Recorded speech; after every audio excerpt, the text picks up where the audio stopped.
हाय दोस्तों, अस्सलाम वालेकुम। It's me RJ Zeeshan Haider और मेरे साथ मौजूद हैं साइमा चौधरी। और आज हम जिस वीडियो के ऊपर रिएक्शन दे रहे हैं, ये वीडियो बहुत ही ज़्यादा एक इंफॉर्मेटिव है और बड़ा इंटरेस्टिंग है। Black hole, mystery of black hole के नेम से ये वीडियो है, जिसको ध्रुव राठी ने अपलोड किया है। ध्रुव राठी जो कि इंडियन यूट्यूबर हैं और बहुत अच्छा काम ये लड़का कर रहा है, मैं इनको बहुत पसंद करता हूं। तो आज हम इस वीडियो के ऊपर रिएक्शन दे रहे हैं कि ब्लैक होल क्या है और किस तरह ध्रुव राठी ने इसके बारे में हमें बताया है। सो आइए मिलके देखते हैं और कमेंट में फिर आप भी बताइएगा इसके बारे में कि आपको कैसा लगा ये देखिए और इसके बारे में आपकी राय क्या है। नीचे मैं ओरिजिनल वीडियो का लिंक भी डाल दूंगा, आप वहां पे जाके भी इस वीडियो को ध्रुव राठी के चैनल पे जरूर देखिएगा। करें स्टार्ट साइमा जी बिस्मिल्लाह। नमस्कार दोस्तों, 2014 में अगर आपको याद हो, डायरेक्टर क्रिस्टोफर नोलन की एक बड़ी ब्लॉकबस्टर फिल्म आई थी इंटरस्टेलर। इस फिल्म में स्पेस रिलेटेड कॉन्सेप्ट्स को, worm holes, black holes, alien planets, इन सबको बड़े ही साइंटिफिकली एक्यूरेट तरीके से दर्शाया गया था। लेकिन शायद सबसे भयंकर सीन इस फिल्म के एंड में था, क्लाइमैक्स में, जब फिल्म के मेन कैरेक्टर कूपर एक ब्लैक होल के अंदर गिर जाते हैं। इस ब्लैक होल का नाम फिल्म में बताया जाता है गार्गेंटुआ, और कूपर अपने स्पेसक्राफ्ट को लेकर ब्लैक होल के अंदर गिरते हैं। शुरू में इनके आसपास सब कुछ काला काला होता है, कंप्लीट डार्कनेस। लेकिन जैसे ही और अंदर गिरते हैं, कुछ ग्रेन जैसे पार्टिकल्स इन्हें सामने दिखाई पड़ते हैं। ये पार्टिकल्स इनके स्पेसक्राफ्ट पर आकर लगते हैं, खुरेदने लग जाते हैं। कुछ लाइट के फ्लैशेस निकलते हैं, कुछ चिंगारियां लगती हैं और आग लगने लग जाती है इनके स्पेसक्राफ्ट पर। इन्हें मजबूरन इजेक्ट करना पड़ता है अपने स्पेसक्राफ्ट से और ये ब्लैक होल के अंदर गिरते चले जाते हैं। लेकिन फिर अचानक से अपने आप को ये एक 5 डायमेंशनल स्पेस के अंदर पाते हैं, एक 5 डायमेंशनल टेसरैक्ट। ये एक बहुत ही दिमाग हिला देने वाली चीज है। एक ऐसी जगह है जहां पर ये अपने पास्ट से कम्युनिकेट कर सकते हैं ग्रेविटी का इस्तेमाल कर। ये सब देखकर एक बड़ा सवाल आपके मन में उठा होगा, क्या ये सब पॉसिबल है? क्या एक ब्लैक होल के अंदर सही में ऐसा कुछ होता है? अगर हम सही में ब्लैक होल के अंदर गिरेंगे तो क्या देखने को मिलेगा? आइए समझने की कोशिश करते हैं इन सारे सवालों को आज के इस वीडियो में। Black holes remained largely unknown until the 20th century. A black hole is a region in space where the force of gravity is so strong not even light can escape. From the outside, you can't tell what is inside a black hole.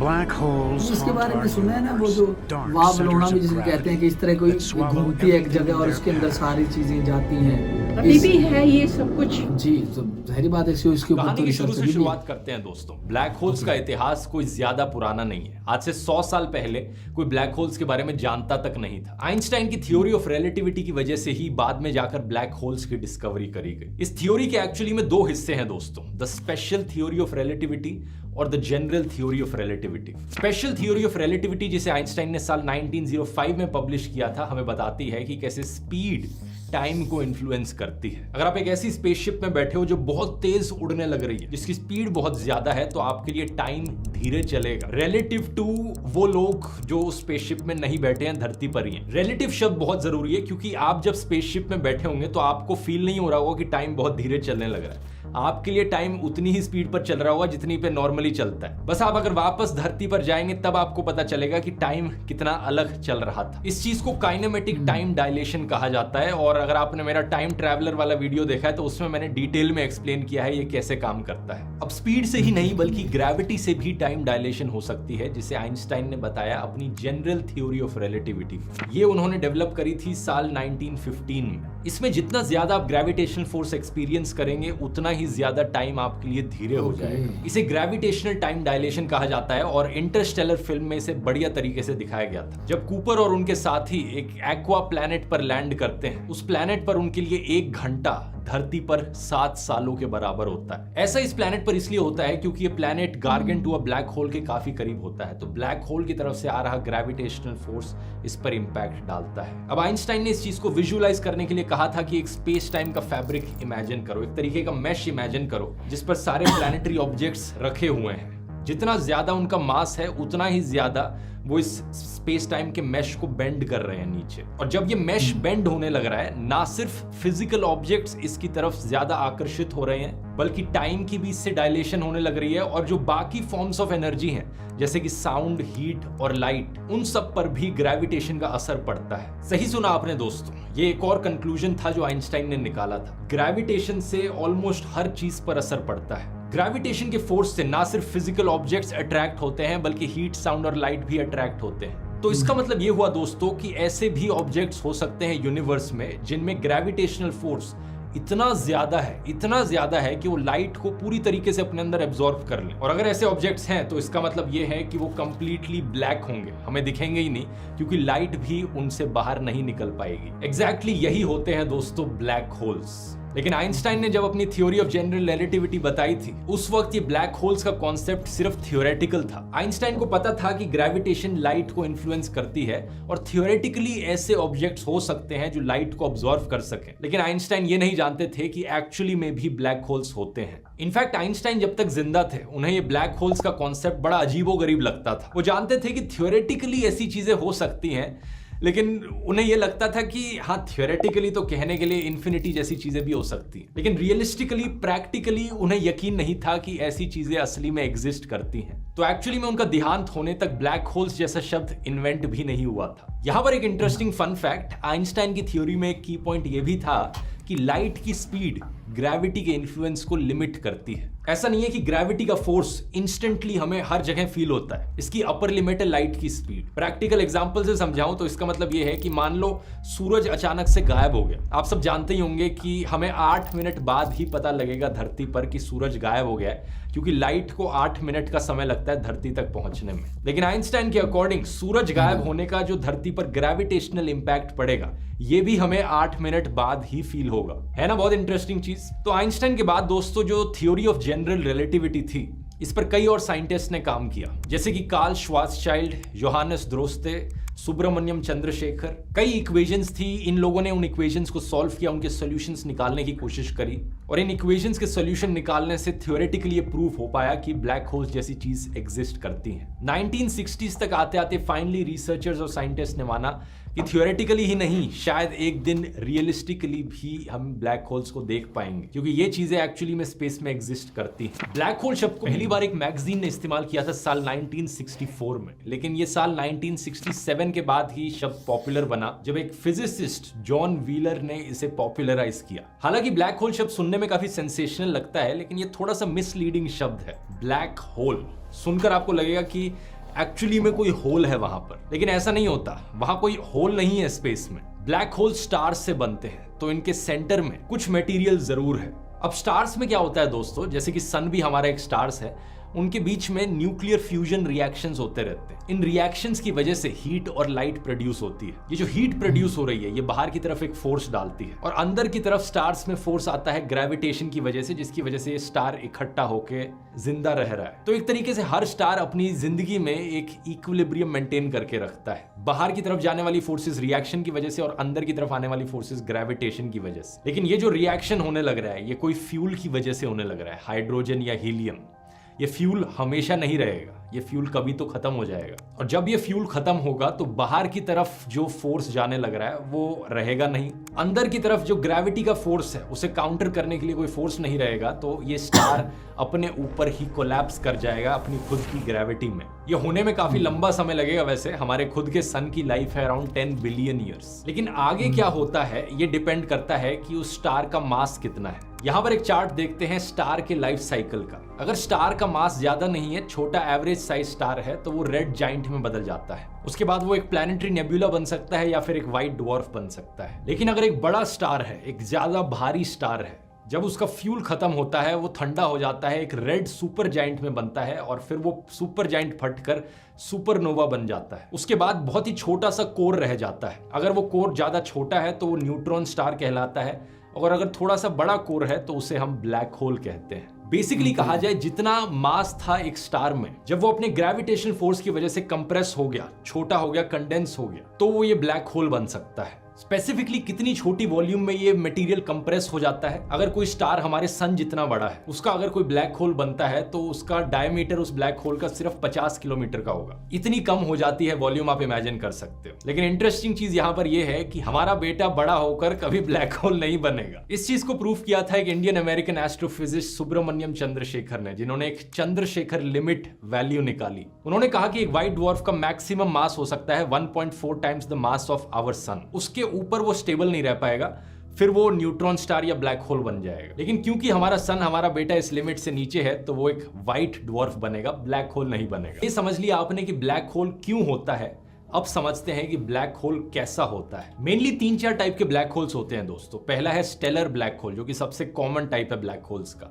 वो black holes जो stars से form होते हैं। Scientist का estimate है कि हमारी milky वे Galaxy में कम से कम 10 मिलियन से लेकर 1 बिलियन ऐसे ब्लैक होल्स हैं। इसके अलावा होते हैं प्रीमोर्डियल ब्लैक होल्स। ये वो ब्लैक होल्स हैं जो एक एटम जितने छोटे होते हैं, लेकिन इनका वजन, इनका मास एक पहाड़ी जितना बड़ा होता है। तो इवन ये भी एक अजम्पशन है कि इनका साइज एक एटम जितना छोटा होता है। ये वाले ब्लैक होल्स दोस्तों सिर्फ थियोरेटिकल हैं, हाइपोथेटिकल हैं, इनके बारे में हम ज्यादा नहीं जानते। तीसरा टाइप होता है ब्लैक होल्स का सुपर मैसिव ब्लैक होल्स। ये बहुत ही बड़े ब्लैक होल्स होते हैं, इतने बड़े कि इनका मास 1 मिलियन सन्स के कंबाइंड मास से ज्यादा होता है, और ये एक इतनी बड़ी बॉल में फिट होंगे कि उस बॉल का डायमीटर हमारे सोलर सिस्टम जितना बड़ा हो। साइंटिस्ट का मानना है कि हर बड़ी गैलेक्सी के बीच में एक सुपर मैसिव ब्लैक होल है। हमारी मिल्की वे गैलेक्सी के बीच में जो सुपर मैसिव ब्लैक होल है, उसे नाम दिया गया है सैजिटेरियस ए।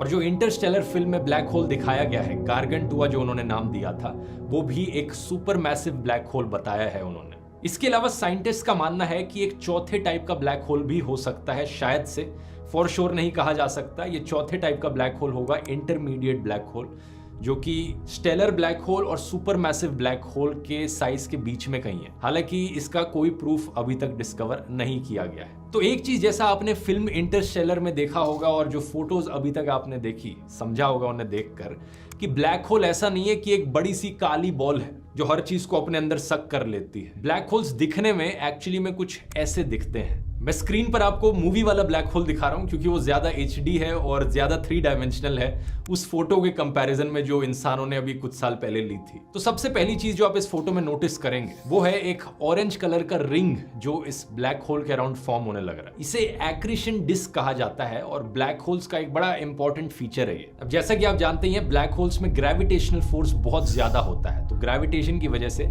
बहुत सा गैसियस मैटर और बाकी डेब्री ब्लैक होल की तरफ आकर्षित होता है और उसके चारों तरफ फ्लोट करता रहता है। जैसे हमारे सन के अराउंड बाकी प्लैनेट्स गोल गोल घूमते रहते हैं क्योंकि सन का ग्रेविटेशनल फोर्स इतना ज्यादा है। यहाँ फर्क ये है कि ग्रेविटेशनल फोर्स इतना ज्यादा हो गया है कि जो चीजें इसके आसपास घूमने लग रही हैं वो बहुत तेजी से घूमने लग रही हैं, इतनी हीटअप हो चुकी है कि वो सब कुछ एक फ्लोइंग फ्लूइड सा मैटर बन चुका है। लिटरली आग के पार्टिकल्स जैसे बन चुके हैं जो मिलियन डिग्री सेल्सियस से भी ज्यादा गर्म है। जितना ब्लैक होल के ज्यादा करीब जाएंगे उतनी ही ज्यादा तेज ये पार्टिकल्स इसके अराउंड रिवॉल्व कर रहे होंगे। ये पार्टिकल्स इतनी ज्यादा तेज घूमते हैं, एक दूसरे के साथ रब होते हैं, कंप्रेशन होता है कि ये ग्लो करने लग जाते हैं, इलेक्ट्रोमैग्नेटिक रेडिएशन इनसे निकलने लग जाती है जो कि मेनली एक्स-रेज होती है। तो इस एक्रीशन डिस्क को बड़े ही एक्यूरेटली मूवी में दिखाया गया है। बस एक चीज गलत दिखाई गई है कि एक्चुअली में ऑरेंज कलर की नहीं होती। इंसानों की आंखें एक्स-रेज को एक्चुअली में देख ही नहीं सकती। एक्स-रेज विजिबल लाइट के स्पेक्ट्रम से बाहर होती हैं। हम लोग बस इसे रिप्रेजेंट करते हैं ऑरेंज येलोइश कलर देकर, ताकि हम इसे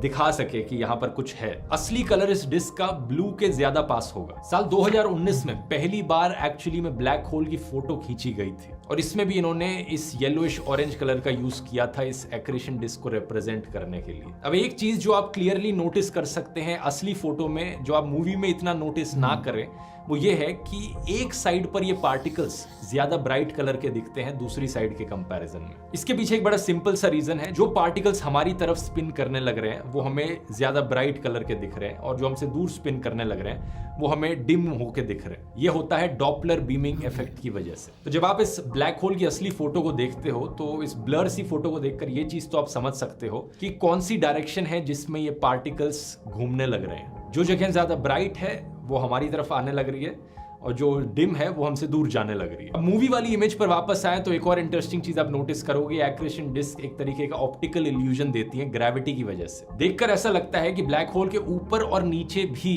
इस डिस्क ने कवर कर रखा है। ऐसा हमें बस इसलिए दिखता है क्योंकि ग्रेविटी लाइट को बेंड करने लग रही है। जो डिस्क का हिस्सा ब्लैक होल के पीछे छुपा हुआ है, जब हम इसे सामने से देखने लग रहे हैं, वो लाइट जो वहां से निकल कर आ रही है वो इसके ऊपर से आती है, इतनी बेंड हो जाती है ग्रेविटी की वजह से। अगर हम ब्लैक होल्स को टॉप व्यू से देखेंगे तो वो बिल्कुल राउंड ही दिखाई देंगे, ये डिस्क नॉर्मल तरीके से दिखाई देगी। ये इल्यूजन हमें सिर्फ तब दिखता है जब हम ब्लैक होल्स को साइड व्यू से देखते हैं। इसके अलावा ब्लैक होल्स के अगर आप अंदर जाओगे तो बस आपको एक लास्ट लाइट का सर्कल दिखेगा। इसे कहा जाता है फोटोन स्फीयर। इस एरिया में ग्रेविटी इतनी स्ट्रांग हो गई है कि लाइट ने ही ऑर्बिट करना शुरू कर दिया है ब्लैक होल के अराउंड। लाइट किससे बनती है? फोटोन से बनती है। तो ये फोटोन्स ही गोल गोल चक्कर लगाने लग गए हैं ब्लैक होल्स के अराउंड। इसका मतलब ये हुआ कि अगर आप इस एरिया में पहुंच गए ब्लैक होल के, जिंदा बचे रहे, तो थियोरेटिकली पॉसिबल है कि आपको अपने सर का पीछे का हिस्सा दिखाई दे, क्योंकि लाइट गोल गोल चक्कर लगाने लग रही है इस रिंग की फॉर्मेशन में। और इस पॉइंट के बाद आती है ब्लैक होल की बाउंड्री, जिसे हम कहते हैं इवेंट होराइजन। इसे बाउंड्री इसलिए कंसीडर किया जाता है क्योंकि इस पॉइंट के बाद से ग्रेविटी इतनी स्ट्रांग हो गई है कि लाइट भी नहीं बच के निकल पा रही है, यानी सब कुछ काला काला ही दिखाई दे रहा है। अगर आप एक ब्लैक होल के अंदर गिरने लग रहे हैं और आपने इवेंट होराइजन को क्रॉस कर दिया है, तो थियोरेटिकली देखा जाए तो आपके बच निकलने का कोई चांस नहीं है, क्योंकि लाइट भी नहीं बच के निकल सकती, तो एक इंसान क्या बच के निकल सकता है। अब इंटरस्टेलर फिल्म में दिखाया गया है कि कूपर का जो स्पेसक्राफ्ट है वो ब्लैक होल के अंदर जाता रहता है, इस इवेंट होराइजन को क्रॉस कर देता है और उसके बाद अचानक से वो 5 डायमेंशनल स्पेस में होते हैं। मूवी का ये हिस्सा प्योरली इमेजिनेशन है, स्पेक्यूलेशन है, क्योंकि हम नहीं जानते इवेंट होराइजन के अंदर क्या होगा। इंटरस्टेलर मूवी के प्रोड्यूसर्स ने वैसे एक नोबेल प्राइज विनिंग फिजिसिस्ट को हायर किया था सारी चीजों को साइंटिफिकली एक्यूरेट रखने के लिए, लेकिन ऑब्वियसली जो चीजें साइंस भी नहीं जानता अभी तक, जिन चीजों के बारे में हम जानते ही नहीं है, उन चीजों के लिए मूवी ने इमेजिनेशन का इस्तेमाल किया है। एक ब्लैक होल के अंदर सेंटर में क्या होगा, इसे आइंस्टाइन की general theory of relativity describe करने की कोशिश करती है। इस थ्योरी ने ब्लैक होल के सेंटर में जो जगह है उसे सिंगुलैरिटी करके पुकारा है। सिंगुलैरिटी एक ऐसा रीजन है ब्लैक होल का, वो सेंटर है जहां पर स्पेस टाइम का कर्वेचर इनफाइनाइट हो जाता है। वो मैश याद है जो मैंने वीडियो के शुरू में बताई थी कि जितना कोई भारी ऑब्जेक्ट होगा उतनी ही ज्यादा वो मैश बेंड करेगी स्पेस टाइम की। ब्लैक होल के केस में ये बेंडिंग इतनी ज्यादा हो जाती है कि वो इनफाइनाइट बेंडिंग चली जाती है। और क्योंकि हम रिलेटिविटी की थ्योरी से जानते हैं कि टाइम, एनर्जी के सारी चीजों पर असर पड़ता है ग्रेविटेशन का, अगर ग्रेविटेशनल फोर्स इतना ज्यादा है तो टाइम भी इनफाइनाइटली स्लो होते चले जाता है। लेकिन टाइम के इनफाइनाइटली स्लो होने का क्या मतलब है यहाँ पर? क्या इसका मतलब यह है कि अगर आप ब्लैक होल के अंदर जाओगे और बाहर कभी निकल पाए उससे, तो बाहर की दुनिया के लिए यूनिवर्स खत्म हो चुका होगा? ये सब हम नहीं जानते एक्चुअली में, सिर्फ थ्योरीज बनाई जा सकती है। आपको क्या लगता है यहाँ पर? नीचे कमेंट्स में लिखकर बता सकते हो। यहाँ पे कुछ बड़ी इंटरेस्टिंग थ्योरीज हैं जो सजेस्ट करी जाती हैं, जैसे कि हम ब्लैक होल के अंदर बाहर से नहीं देख सकते क्योंकि सब कुछ लाइट उसके अंदर एब्जॉर्ब हो रही है, लेकिन एक थ्योरी ये कहती है कि इवेंट होराइजन के अंदर लाइट बहुत जगह से रिफ्लेक्ट होकर सिंगुलैरिटी तक पहुंच रही है। तो हो सकता है इवेंट होराइजन के अंदर हमें एक्चुअली में चीजें दिखाई दें। इंसानों ने जो चीज ब्लैक होल्स के बारे में एक्चुअली में आज तक फॉर श्योर देखी है वो बस यही फोटो है। इवेंट होराइजन टेलीस्कोप के द्वारा ली गई ये फोटो 10 अप्रैल 2019 को, जिसने ब्लैक होल्स की एग्जिस्टेंस को प्रैक्टिकली प्रूफ किया, करीब 100 साल बाद जब उन्हें थियोरेटिकली प्रूफ किया गया था। अब एक चीज तो यहाँ पर पक्की है कि अगर आप एक ब्लैक होल के अंदर गिरते हो तो चांसेस यही हैं कि आपके टुकड़े हो जाएंगे ग्रेविटेशनल फोर्स की वजह से, मिली सेकेंड्स में ही आप मारे जाओगे। लेकिन फिर भी दोस्तों, ब्लैक होल से इतना डरने की जरूरत नहीं है। बहुत से लोगों को पहले ये मिसकंसेप्शन था कि ब्लैक होल्स सारे मैटर को सकअप करते रहते हैं और बड़े होते रहते हैं और इवेंचुअली ये पूरे यूनिवर्स को खत्म कर देंगे, लेकिन ऐसा कुछ नहीं होता। जैसा मैंने बताया, हर गैलेक्सी के सेंटर में एक सुपर मैसिव ब्लैक होल होता है। बाकी सारी प्लैनेटरी बॉडीज और स्टार्स जो उस ब्लैक होल की ग्रेविटेशन के रेंज में है उसके अराउंड रिवॉल्व करते हैं, ठीक उसी तरीके से जैसे सन के अराउंड सारे प्लैनेट्स रिवॉल्व करते हैं हमारे सोलर सिस्टम में। यही चीज गैलेक्सी के बीच में और ताकतवर तरीके से होती है। तो एज अ कंक्लूजन, अगर आप ब्लैक होल से अपनी ठीक दूरी बनाए रखेंगे, सोशल डिस्टेंसिंग बनाए रखेंगे, तो सेफ और सुरक्षित रहेंगे। और इंटरस्टेलर फिल्म में जो 5 डायमेंशंस के कॉन्सेप्ट की बात करी गई थी, वो भी बड़ा इंटरेस्टिंग कॉन्सेप्ट है। उस पर कभी किसी फ्यूचर के वीडियो में बात करते हैं। अभी के लिए इतना ही। अगर ये वीडियो पसंद आया तो और स्पेस रिलेटेड वीडियोस देख सकते हैं। टाइम ट्रैवल वाला जरूर देखिए अगर नहीं देखा तो, उसमें इन्हीं कॉन्सेप्ट्स को और डिटेल में एक्सप्लेन किया गया है। बहुत बहुत धन्यवाद।